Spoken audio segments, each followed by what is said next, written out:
Alright, Shalom. Shalom. Before I begin this video, I want to give all the praise, honor, and glory unto Yahweh, Ba'ashem, Yahushai, Ba'ashem, Rakakwadash. The honors to the elder apostles of Great Millstone, who rule well, teach well, and sincere salutations to you, hopeful elect Akim, who are pushing this word all throughout the globe. To you I say Shalom, okay? So, this is just a video from the elder, the head of the Dallas camp, the elder brother Yashawamba. And it's one of these older videos, you know what I mean? It's got a lot of good information, so I'm going to just play it. Lord's will, you're edified. Years ago, by twin brothers Romulus and Remus. For centuries, the people and emperors of Rome ruled the known world. Through war and conquest, they dominated the entire Mediterranean and controlled a territory which spanned 3 continents. It was home to legendary figures like Julius Caesar and Augustus, but also to crazed emperors Nero and Caligula.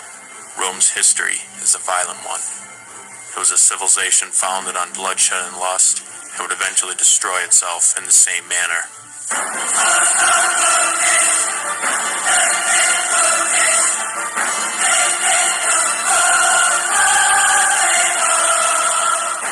But is that all Rome had to offer? Typical perceptions of Rome include constant gladiator games, wine-fueled orgies, and prosperity among all. These are all dramatized visions of a glorious culture that was far more similar to our own than it was different. Their influence and contributions can be felt even today. By examining the history and culture of ancient Rome, we're able to see that not all of Rome died in its collapse.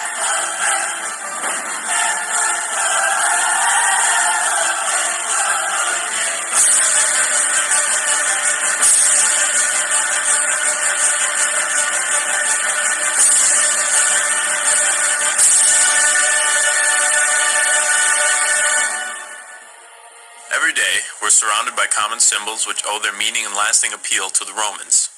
For instance, the Great Seal of the United States shows an eagle clutching arrows in one leg and an olive branch in the other. Imagery such as this is usually interpreted as uniquely American.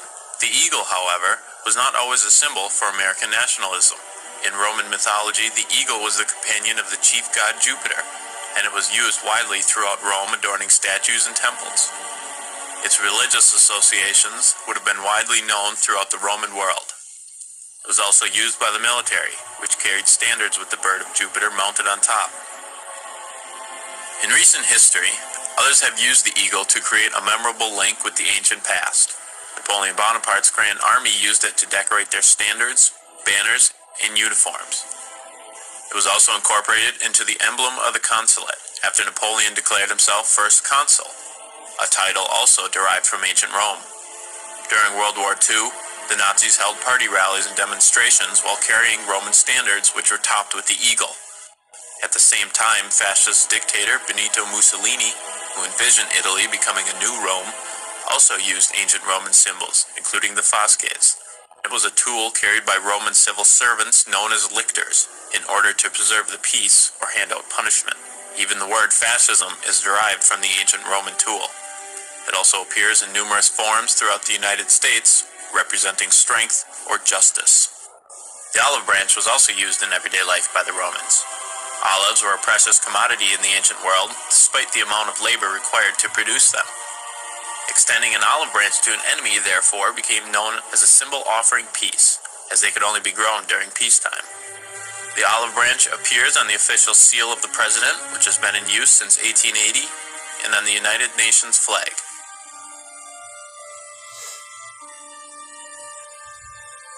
In the mid-1st century BC, Julius Caesar replaced the old Roman calendar, which had 355 days, with a new one, reorganized with 365 days, with one leap year every 4 years. The renovated Julian calendar is essentially identical to the calendar system used today. Originally, the older style calendar put the beginning of the new year in March, at the start of spring. Julius Caesar had the new year coincide with the 1st of January. Most of the names for the months are derived from the original Roman names as well. January from Janus, god of doorways and beginnings. February is derived from the Roman festival of Februa. March is the month of Mars, the god of war. April comes from the Roman month Aprilis. May for the Roman Maya, goddess of spring. June is named after the queen of the gods, Juno. July gets its name from Julius Caesar, who rededicated the month after himself. August was renamed in the same fashion after Augustus, first emperor of Rome. And September, October, November, and December simply mean the 7th, 8th, 9th, and 10th month. Certain religious festivals from ancient Rome were replaced with Christian holidays as paganism declined under alternate names but with similar meaning. A Roman festival known as Lupercalia celebrated fertility and health. It was held February 15th and is the modern equivalent of St. Valentine's Day. Often used as a symbol for the modern holiday is the chubby winged child known as Cupid, which was the Roman god of erotic love. In December, Romans would honor the god Saturn during the week-long celebration of Saturnalia. This was held at the end of the month and is believed to be the basis for celebrating Christmas during this time.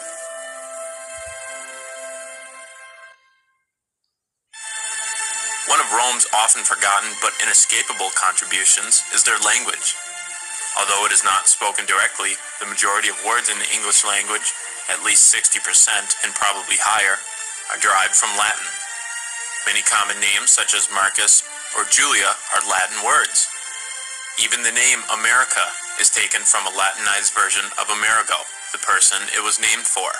Other languages spoken around the world also developed from Latin. They are known collectively as the Romance languages. The main ones include Spanish, Portuguese, French, and Italian. Including English-speaking countries, it's estimated that over 1 billion people today speak a language which traces its roots to Latin. Another important contribution from ancient Rome in use today is their alphabet. Numerous writing systems around the world, English included, base their alphabet on the Latin characters. With the exception of J, U, and W, the capital letters of the English alphabet are identical. Besides the basis for languages, Latin is also used in the Linnaeus taxonomy system, developed by Carl Linnaeus in the 18th century to classify and arrange organisms. Thanks to Linnaeus and Latin, humans are scientifically classified as Homo sapiens. Many legal terms in use today, such as habeas corpus, in absentia, stare decisis, and others are taken directly from Latin.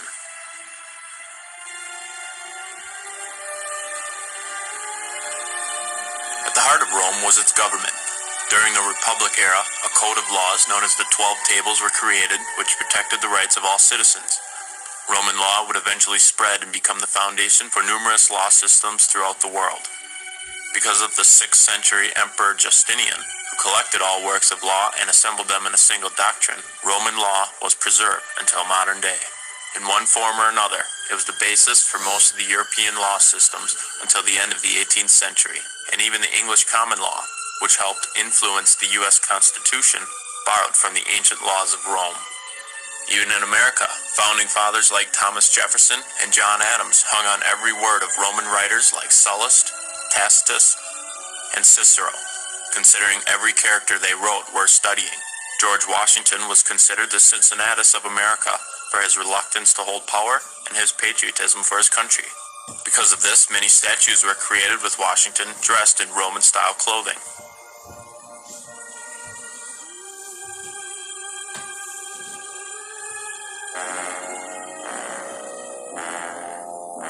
Many of the buildings of ancient Rome have been lost to time, but we're left with a small piece of their majesty. One of the most influential pieces we have is the Pantheon, a temple which was dedicated to all the gods. Its design, which was quite different than other temples in the Roman world, due to its square column front and large dome interior, has been replicated in almost every state capitol building in America, including the Capitol in Wisconsin.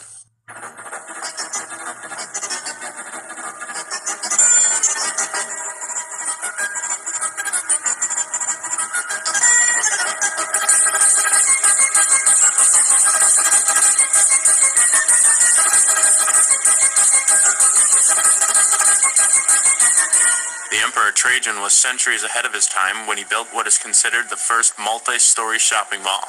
It was equipped with the ancient equivalent of all the stores we might find in a modern mall. Sports fans as well owe some debt to the Romans for their architectural endeavors. Modern stadiums, which itself is a Latin word, are modeled after amphitheaters, a must in any great Roman town. The most famous of them is undoubtedly the Colosseum. Romans also loved going to the races at the Circus Maximus, a large oval track used for chariot racing.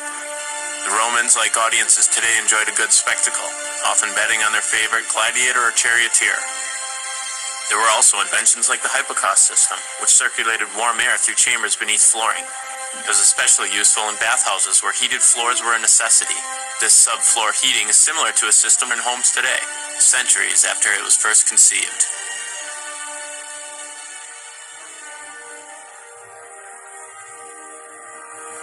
The empire eventually came to an end, destroyed by barbarians. Ancient Rome exists now only in its legacy. As the saying goes, not only do all roads lead to Rome, but most of our culture does as well.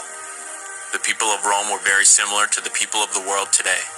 They worked the land, loved to be entertained, and were extremely resourceful and creative. The people in the cities created a melting pot of ethnicities, each contributing a bit of their heritage to the Roman way of life. One could argue that without Rome, our world today could never exist. In the words of Professor Charles Hershey, Rome is modern, progressive, a present force among the cities of the world, even as she is the treasure house of the ages. He continues, ancient Rome has left to her successors much more than her forums, her temples and arches, and her arenas. She has bequeathed her civilization, including her laws, her customs, her literature, and her philosophy. They are a part of our civilization today.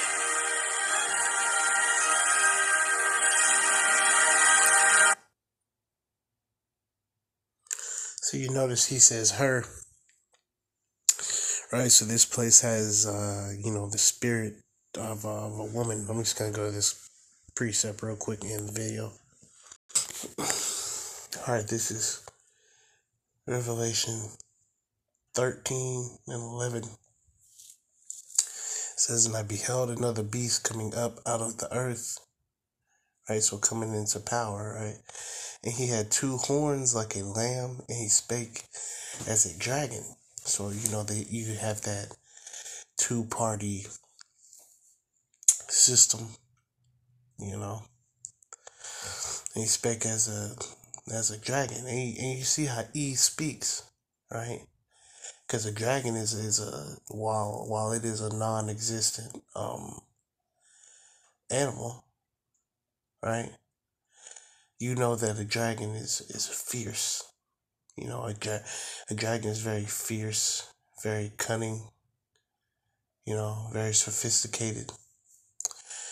Okay, it says, and he exerciseth all the power of the first beast before him. So the same things that were happening in ancient Rome are happening today, right?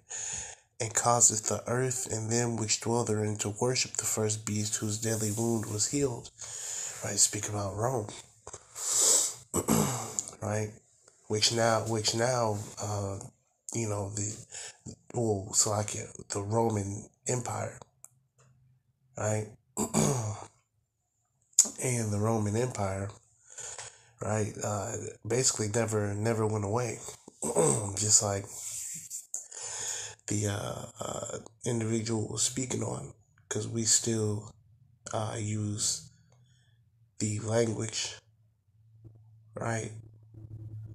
The different media and things like that. So we are basically in the belly of the beast, so to speak. The beast being NATO and the EU, right? Which America spearheads both of those. It says, and he doeth great wonders, so he maketh fire come down from heaven on the earth in the sight of men, and deceiveth them that dwell on the earth by the means of those miracles which he had power to do in the sight of the beast, right? So that jurisdiction, so you can't do anything without, basically that, that control, that go ahead, so to speak. Because what's the only thing that's higher than you know your state? Okay, you got federal, but what's higher than federal?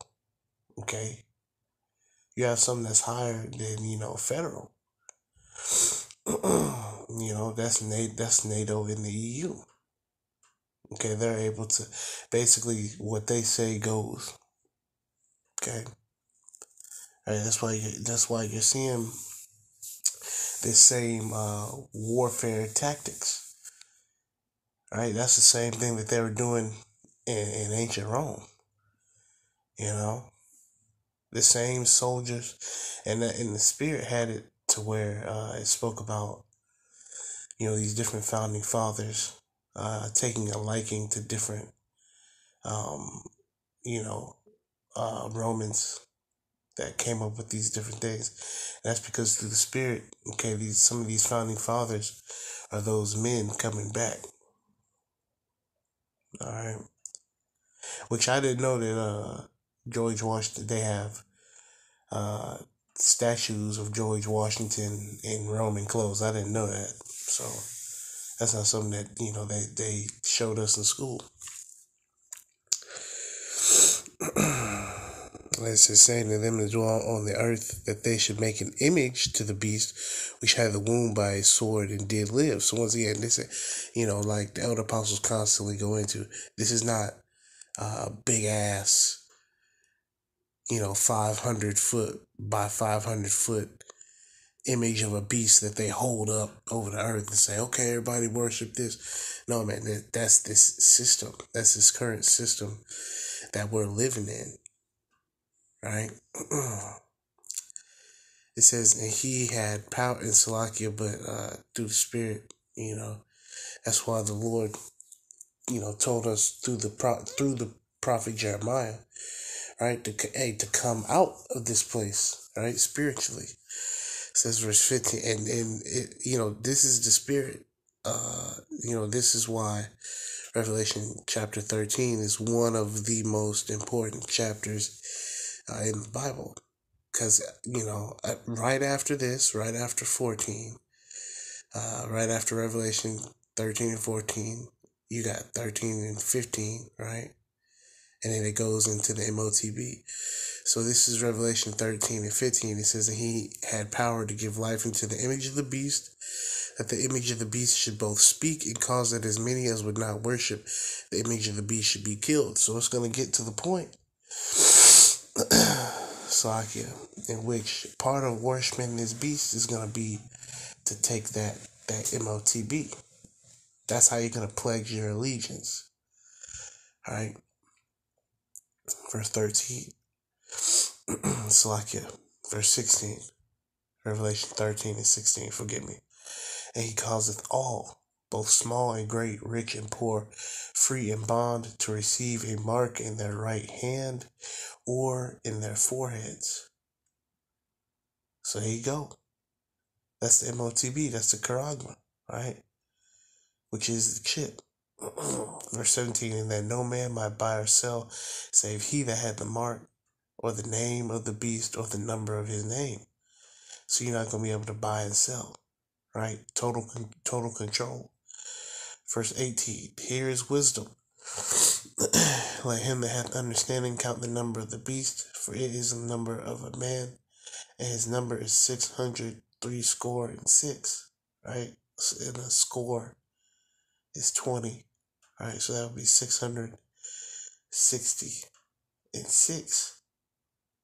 Okay, so hey, that chip, man, that chip is the MOTB. And best believe, okay, when they start chipping people, man, it's gonna get bad out here. Now, see, even these different Edomites, they putting up videos where they got a picture of a chip, they got a picture of a chip with the number 666 inside of it. Okay, so even they know, they're like, okay, yeah, The MOTB is the chip. So for you individuals that can't see that, man, ultimately the Lord has blinded you. These different camps, more specifically lately, WFI, which some of them brothers, they just may not know, and then some of them do know. They just the Lord just has it so that that the Lord just has it so that they're going against the word.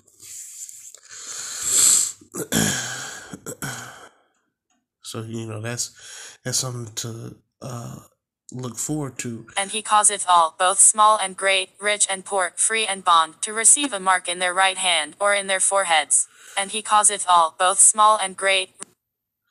I didn't know it does that.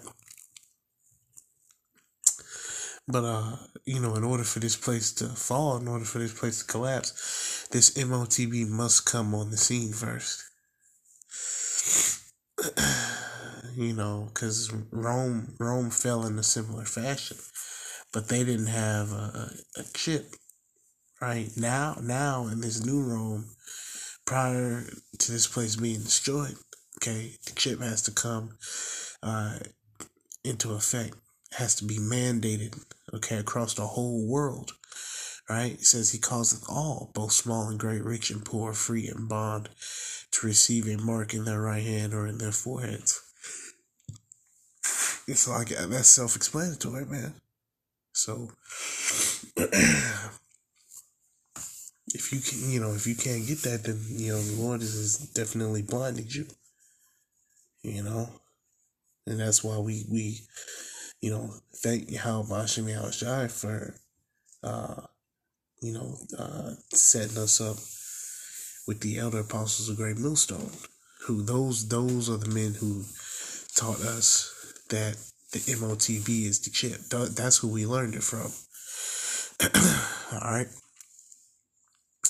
So with that, Lord's will, you are edified. Call Allah, Yahweh, Bahashem, Yahweh Shai, Bahashem, Ha, Rakah, Quadash. Double honors to the elder apostles of Great Millstone, who rule well, teach well, taught me this truth, and sincere salutations to you hopeful elect Akim who are pushing this word all throughout the globe, all right, and through the spirit and power of Yahweh Hashem Yahweh Shai, okay, sealing the elect, the words of Yahweh Hashem Yahweh Shai being spoken through the men of the Lord, all right, and that is sealing the hopeful elect, all right. Yahweh Hashem Yahweh Shai is sealing the elect, okay, through the words of Yahweh Hashem Yahweh Shai, which comes through men, okay, specifically, okay, the men of Great Millstone, and then, of course, brothers who are teaching that doctrine, and like I constantly say, technically I'm not in Great Millstone, but I am an understudy of the elder apostles of Great Millstone, you know what I mean? So once again, call Allah Yahweh Bahashem Yahweh Shai. This is your brother Kawar Ira. and hey, get ready for this prophecy to unfold. The MOTB is on the way, man. I got a page I haven't put. I made it recently, but I haven't put anything up on it. It's called the MOTB is here, so I'm gonna upload this onto this page, endure until salvation comes, and then I'm gonna also put this video on the MOTB is here. All right, Shalom.